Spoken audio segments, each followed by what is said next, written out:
The franchise's development tool. This presentation covers the use of the franchise model to succeed in the delivery of social services and social assistance, as well as in the achievement of the development goals. The presentation will be divided in two parts, the first one focusing the analysis of the franchise model, its strengths and weaknesses, its advantages and shortcomings.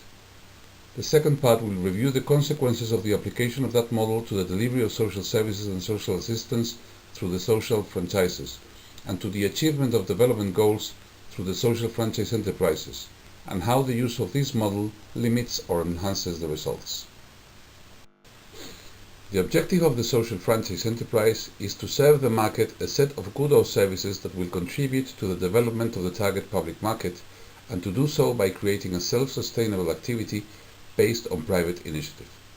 A good example are the telephone communications kiosks and the study by the World Bank since 1995.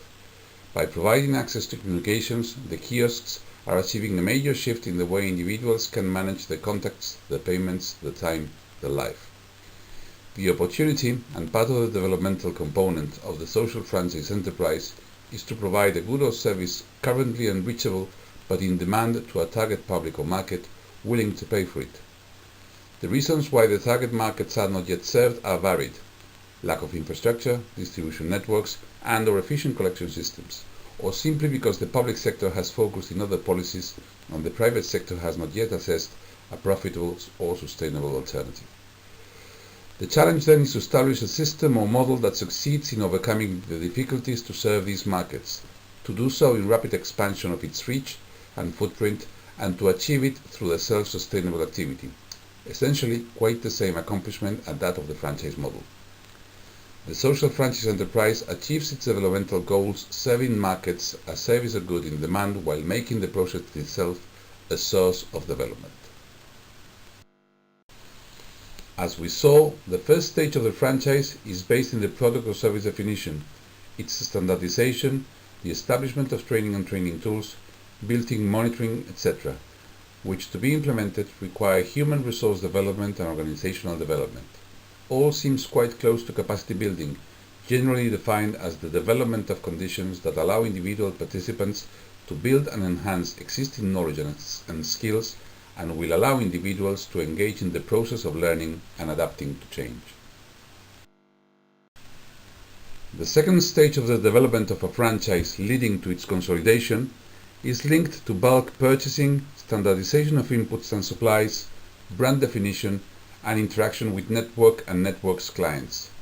Again, seems a very efficient approach to the developmental principle of access to market, both in the input and provision as well as in sales. The final stage of a franchise leads to bankability, due to its capacity to provide the credit institutions with standardized information and benchmarks that enable them to assess credit operations. It is important to note that bankability is a term which is not linked to profitability, but to certainty. Indeed, most of us live in countries in which large companies access credit markets easily, in spite of having subventions as a significant part of their income. Whether in local transportation or agriculture, many companies receive subventions, and it does not represent an obstacle to the lending banks. Therefore, the social franchise is capable of incorporating grants, subventions, and other sources of non-operational income to its model, and still be considered bankable, thanks to its capacity to provide the solid information credit institutions demand. Again, this approach is the materialization of the general developmental principle of access to credit.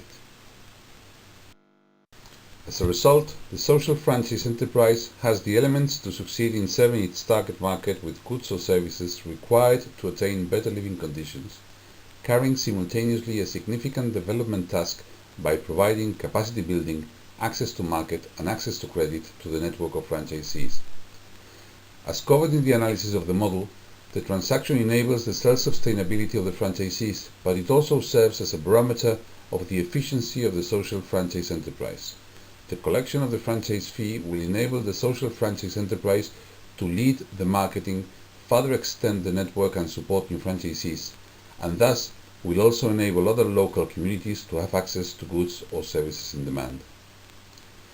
The model is very flexible and can incorporate the use of grants or revolving funds to support the startup of new franchisees, and can even contemplate the franchisee becoming an independent company after a given time.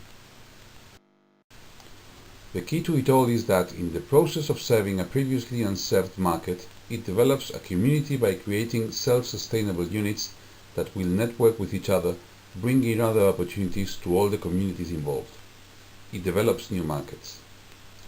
As a final note, the development of rural electrification and independent mobile rural telephone networks are optimal fields for the social franchise enterprise model. Thank you for viewing this presentation. Any notes or inquiries can be addressed to inquiries@whatsit.com.